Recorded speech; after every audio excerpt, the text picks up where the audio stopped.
గణేష్ ఉత్సవ సమన్వయ కమిటీ సమావేశానికి హాజరైనటువంటి అధికారులకి, నాతోటి సహచరులకి, ఇచ్చేసినటువంటి మత పెద్దలకి, పాత్రికేయులకి పేరున్న నమస్కారాలు. అదేవిధంగా విచ్చేసినటువంటి యువకులు ఎవరైతే ఉత్సవ కమిటీ వారు ఉన్నారో వాళ్ళందరికీ కూడా అభినందనలు, శుభాభినందనలు. మనం ప్రతి సంవత్సరం కూడా ఒక ప్రాక్టీస్ కింద పెట్టుకొని చేసుకుంటూ పోతున్నాం. పిల్లలు ఇప్పుడే ఉత్సవ కమిటీ మండపాలు పెట్టే వాళ్ళు ఎంతమంది వచ్చినారు? చేతులు ఎంత ఉంటారు? మండపాలు పెట్టే వాళ్ళు ఎంతమంది వచ్చినారు?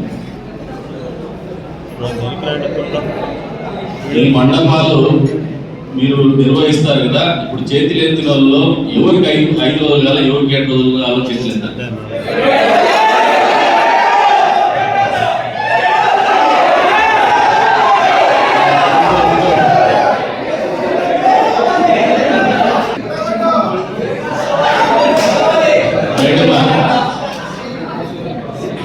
మామూలుగా వినాయక చవితి అంటేనే కొత్త ఉత్సాహాన్ని నింపేటువంటి పండుగ. ఇది కులానికి మతానికి ఆహ్వానించుకుంటున్నాము. మామూలుగా చిన్నారులందరూ కూడా దీపావళి పండుగ ఉత్సాహం చేసుకుంటే, గణేష్ నిమజ్జనం, గణేష్ ఉత్సవం అనేది, గణేష్ పండుగ అనేది యువతీ యువకులు పెద్ద ఎత్తున ఆదరించేటువంటి పండుగ, అభిమానించేటువంటి పండుగ, ఆచరించేటువంటి పండుగ. ఇది ఒక మత సాంప్రదాయంతో కులానికి మంటగట్టిన పనికి సభోగాలని నేనైతే బలంగా నమ్ముతాను. ఇప్పుడు 2-3 ఇష్యూస్ ఉన్నాయి. ఇందాక ఎలక్ట్రిసిటీ డిపార్ట్మెంట్ గురించి చెప్పినారు. మీ అందరికీ కదిరివాసులందరికీ కూడా ఒక మంచి వార్త చెప్తాను. ఒక సంవత్సరం నెక్స్ట్ వినాయక చవితి మీరు ఎక్కడ కూడా కరెంటు గురించి ప్రస్తావించినటువంటి పరిస్థితుల్లోనే ఉత్సవాలు జరగబోతున్నా. ఎక్కడ కరెంటు చీకులు మీకు అడ్డం ఉండవు.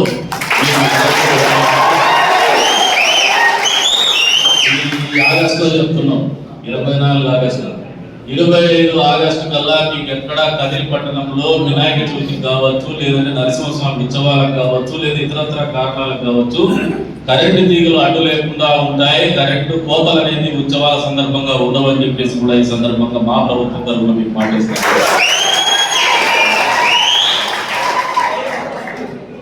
ఇది అందరికీ మంచి చేసేటువంటి కార్యక్రమం కాబట్టి వేదిక మీద నుంచి చెప్తున్నాం. ఇక రెండోది, మనం ఎన్ని విగ్రహాల వల్ల అనే దాని మీద, ఇది గతంలో కొంతమంది అవుట్డేటెడ్ పొలిటీషియన్స్, వాళ్ళకి ప్రజల్లో బండవారం ఉండదు, అరుగుల మీద బండవారం ఉండేది. వినాయక చవితి వస్తానే ఏదో ఒకటి అరుగుల మీద కూర్చొని మాట్లాడేసి రెచ్చగొట్టే దూరంతో కార్యక్రమాలు చేస్తూ ఉంటే దానికి ఫుల్ స్టాప్ పెట్టాలని ఇందాక సోదరుడు చెప్పినాడు. మా ఎమ్మెల్యే చేస్తున్నటువంటి మొట్టమొదటి కాదు ఆయన, నేను ఎమ్మెల్యేగా గతంలో కూడా చేసిన, ఆ రోజున బూతులు నింపించుకొని వినాయక చవితి నిర్వహించిన. వినాయక చవితి వస్తానే ఏదో ఒకటి అరుగుల మీద కూర్చొని మాట్లాడేసి రెచ్చగొట్టే దూరంతో కార్యక్రమాలు చేస్తూ ఉంటే దానికి ఫుల్ స్టాప్ పెట్టాలని ఇందాక సోదరుడు చెప్పినాడు. మా ఎమ్మెల్యే చేస్తున్నటువంటి మొట్టమొదటి కాదు ఆయన, నేను ఎమ్మెల్యేగా గతంలో కూడా చేసిన, ఆ రోజున బూతులు నింపించుకొని వినాయక చవితి నిర్వహించిన. ఇక ఊరన్నీ తిట్టు తినేటరు, అది పార్తను కూడా చూసినాడు. కానీ పార్తలకు తిట్టుకోలేదు, నాకెప్పుడు తిట్టించుకునేది. ఆ రోజు నేను తీసుకునే నిర్ణయం ఫలితమే ఈ రోజు 4 విగ్రహాలు అయినా కానీ వాళ్ళ నడుపులోనో, జిల్లా అధికారుల నడుపులో గతంలో మా ప్రభుత్వం వచ్చినప్పుడు మొదటిగా పరిష్కరించడం. అదే పెద్ద నిర్మాణాత్మకమైనటువంటి నిర్ణయం కాకపోయినా కూడా సంచలనమైనటువంటి, సున్నితమైనటువంటి నిర్ణయం కాబట్టి highest level of authority the district head quarters నిర్ణయం చేయబడింది. అది కూడా చాలా అతి కష్టం మీద 1, 3 సార్లు 4 సార్లు ఆ రోజు ఉన్నటువంటి ఎస్పీ రాజశేఖర్ బాబు గారు ఇదివరకు మేము చెప్పిన దాన్ని కూడా చొరవ తీసుకుని అందరినీ కూడా కలిసిమెలిసి చేసుకునేటువంటి కార్యక్రమం. ఈరోజు కూడా మా మనసులో అయినా వాళ్ళ మనసులో అయినా కూడా దీని మీద ఎక్కడా నిబంధనలు కానీ, ఏదైతే కోపతాపాలు కానీ ఎవరికి లేవు. ఇక్కడ అనవసరంగా దీన్ని ఒక ఇష్యూ కింద మనమే టేకప్ చేస్తాం, దీన్ని వదిలేసారు.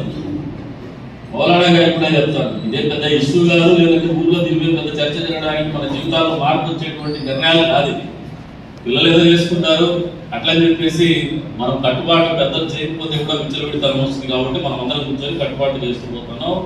ఏదైనా ఊరికి మంచి జరిగేటువంటి, ఊళ్ళో మంచి వాతావరణం ఉండేటువంటి నిర్ణయాలే మేమందరం కూడా కలిసికట్టుగా తీసుకుంటామని చెప్పి కూడా ఈ సందర్భంగా తెలియజేస్తాను.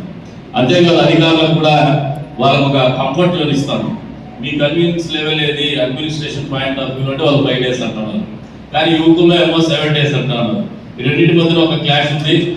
ఈరోజు సాయంత్రం రేపు మేమందరం కూర్చొని మాట్లాడుకొని పిల్లల మనసు ఎరిగి మీ మనసు ఎరిగిన రీతిలోనే మేమందరినీ వాళ్ళని సమన్వయం చేసుకుని, ఎందుకంటే ఇక్కడ ఉన్న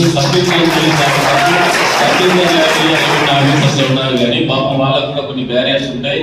కొద్ది వరకే వాళ్ళ ఆలోచన విధానం ఉంటుంది. ఎందుకంటే డిస్ట్రిక్ట్ అడ్మినిస్ట్రేషన్ ఖచ్చితంగా ఎస్పీ గారితోనూ కలెక్టర్ గారితో మాట్లాడే మీ అందరి ఆలోచనల మేరకు నిర్ణయాలు ఉంటాయి, మిమ్మల్ని అందరినీ సంతోషపెట్టి నిర్ణయాలు ఉంటాయని చెప్పేసి కూడా ఈ సందర్భంగా తెలియజేస్తారు.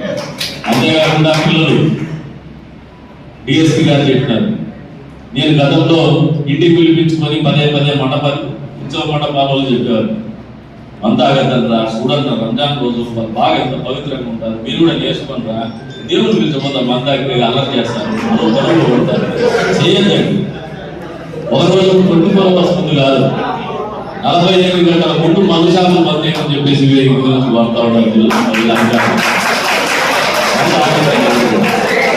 సంతోషంగా చేసుకునే పండుగ కానీ అల్లరి చేసే పండుగ కాదు. అల్లరి అనేది సంతోషంలో భాగంగా అల్లరి ఉండాలి కానీ కేవలం అల్లరే మనము ప్రాధాన్యత ఇస్తూ చేసేటువంటి పండుగ కాదని యువకులు ప్రత్యేకించి నేర్చుకోవాలి. ఎందుకంటే మీరు ఉండేటువంటి మీ ఉత్సాహం అనేది ఆ రోజు మీకు ఉండే సంతోషాన్ని